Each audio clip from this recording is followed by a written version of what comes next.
To enable or disable the automatic screen rotation on POCO X7 Pro, you can for instance use the control center, so you can swipe on the right side of the screen from the top towards the bottom like so, and then you should be able to find this icon here with the lock, and you can enable and disable the screen orientation, or rather the lock of the screen orientation. So if it's locked, then the screen will not rotate when you rotate the device, and if you turn it off, then of course the device or the screen will be rotated with the rotation of the phone.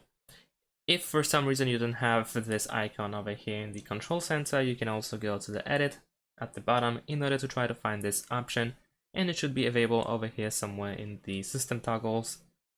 Or in addition to that, you can also go to the settings, scroll all the way down and go to additional settings, then accessibility.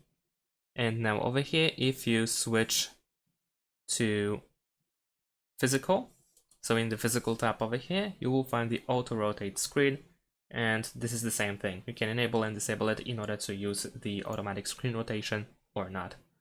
Thanks for watching, leave a like and subscribe to my channel, and see you in my next videos. Bye!